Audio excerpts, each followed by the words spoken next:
last hour or so, Downing Street has described Gary Lineker's criticism of new asylum policy as not acceptable. Welcome to WatchMojoUK, and today we're counting down 10 times the BBC treated its own employees terribly. You've heard about the licence fee freezes then? Yeah. It literally would be made out of foil. Before we begin, we publish new content every day, so be sure to subscribe to our channel and ring the bell to get notified about our latest videos. Job cuts. It's normal enough for large companies to clean house every so often, but the BBC has made internal decisions that have resulted in massive job losses for its staff. This time we're in a position that we're having to tell people that we're going to lose their jobs because we simply weren't allowed by law to open. Back in 2020, 450 jobs were axed, most of them in regional radio and TV, so much for not being London-centric. 2 years on, and another 70 jobs went, as BBC news channels were merged together into one flagship news channel. The unemployment rate at 4.5% is at a 3-year high, though still relatively low by international and historic standards. The Beeb blamed the pandemic and a changing media market for this, wanting to focus more on iPlayer and its online programming. Redundancies are at their highest level since the financial crisis. In a similar vein, it also decided to get rid of CBBC and BBC 4, putting them all online instead. Carol Vorderman. First, in our first hour, I want to talk to you about our political system. Another high-profile casualty in the BBC's war against people having opinions. In November 2023, Carol Vorderman came out to say that she'd been sacked from BBC Radio. We're seemingly, of course, watching the death throes of an unimaginably unpopular government. It's not actually clear whether Vorderman was sacked, or whether she decided to quit because she was so sick of the Beeb's guidelines, but the facts are this: the BBC didn't like Vorderman publicly lambasting the Tory government and brought it up with her multiple times, and she's now no longer employed by the corporation. This was despite the fact that she never said anything about politics while she was presenting BBC Radio and acting as a BBC broadcaster. Right, let's have a look at the facts, shall we? Because unlike this government, I like to deal in facts. Right. Naga Munet. Another impartiality row. This happened back in 2020, when BBC breakfast presenter Naga Munet said that Donald Trump's remarks about immigrants, quote, going home, was steeped in racism. And every time I have been told, as a woman of colour, to go home, go back to where I came from, that was embedded in racism. Crucially, her co-host Dan Walker was also involved in the conversation, but only Munet was found by the Beeb to have broken impartiality guidelines. I can't see why we still have to treat racism as though it's a legitimate opinion. The real issue then was the clear double standard on display, as Munet, a woman of colour, was reprimanded for breaking the BBC's strict rules, while her white co-host, who'd actually asked her how she felt about Trump's comments in the first place, suffered no consequences. The BBC was forced to reverse its ruling against Munet. In this instance, I don't think Naga's words were sufficient to merit a partial uphold of the complaint around the comments she made. Christopher Eccleston. So, why did you agree to be Doctor Who? Because it was written by Russell T Davies. It's been a mystery with fans for years why Christopher Eccleston left Doctor Who after just one series. Rumours flew at the time, with some outlets reporting a BBC leak that he'd be leaving at the end of Series 1, while others claimed he'd offered to stay for multiple more. The old series, I think what we've jettisoned is the sexism of the underwritten female role. Years later, Eccleston revealed in interviews that he didn't like the way the show was run behind the scenes, but felt that his departure under a very dark cloud was a betrayal of the phenomenal performance he did. What you get is Russell has created a whole new array of villains, creatures of his own, to add to the gallery of the last 40 years. With all that in mind, it's not really a surprise that Eccleston has never reappeared as the Ninth Doctor for any of the specials. The gender pay gap.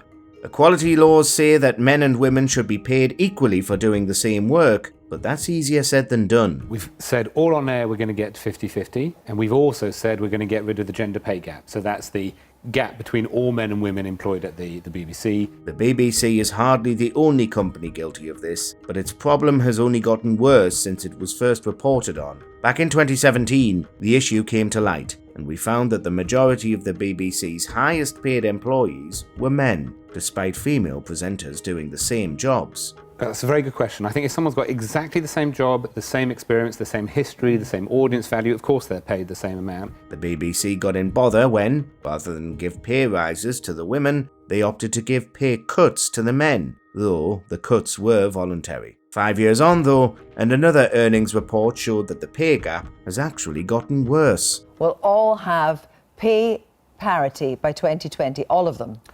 On average. So when you compare what women earn compared to what men earn, you will get rid of the gap which exists at the moment. Selling Bake Off. 10 baking enthusiasts are about to take part in a very special contest.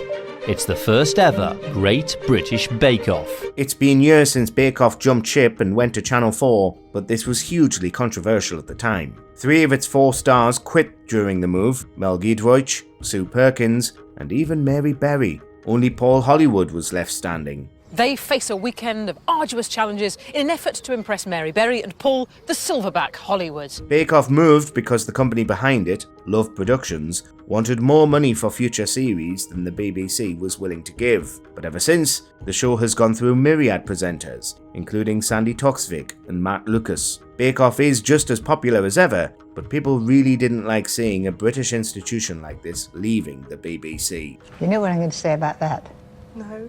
No, soggy bottom. Oh, thank you. Gary Lineker. Rishi Sunak told the House of Commons that only the Conservatives would stop the boats. Before there was Carol Vorderman, there was Gary Lineker, who was briefly suspended from Match of the Day for also using his personal social media accounts to criticise government policy. When he compared the Tories' immigration policies to 1930s Germany, he was promptly axed, despite being the BBC's highest paid name. The BBC says it'll have a frank conversation with Match of the Day presenter Gary Lineker. However, the other BBC sports presenters weren't having it, walking out in solidarity and saying that Lineker should be able to say what he likes, since it was his personal account and not on the BBC's time. Well, this morning, Mr. Lineker has been tweeting again, saying he would continue to try and speak up for those poor souls that have no voice. He was soon brought back, but it was the updated impartiality guidelines that included personal accounts that eventually led to Vorderman getting a very similar treatment months later. Hugh Edwards.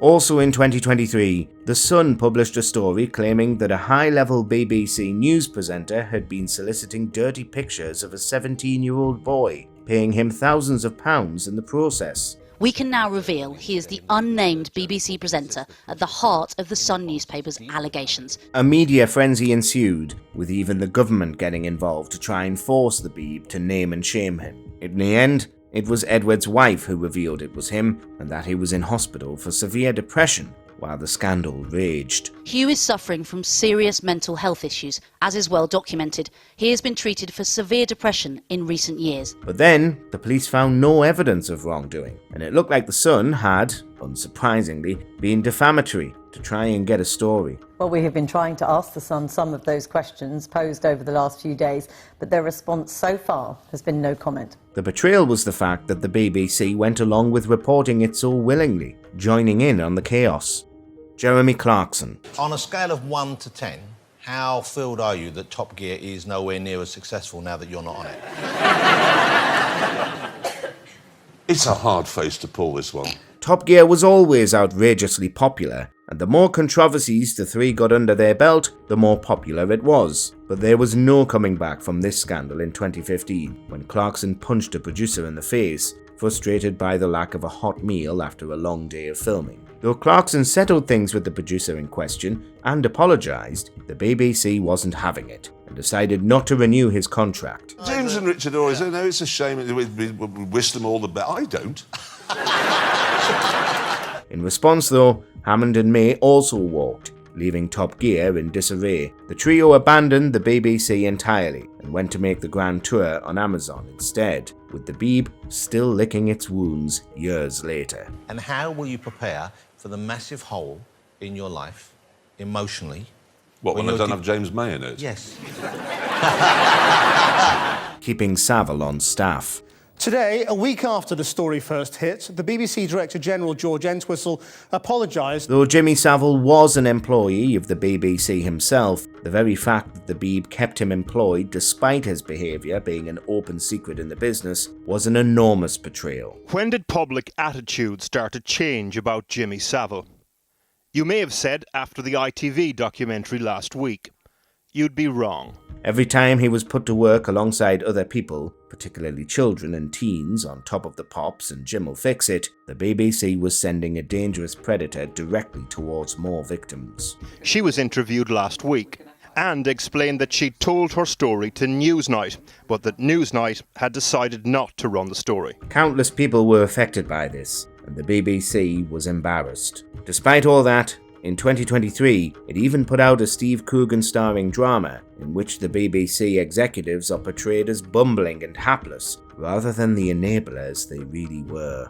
Let us know in the comments if you think the BBC should be put out to pasture. Everything shows that the vast majority of us, well, we've had enough, haven't we?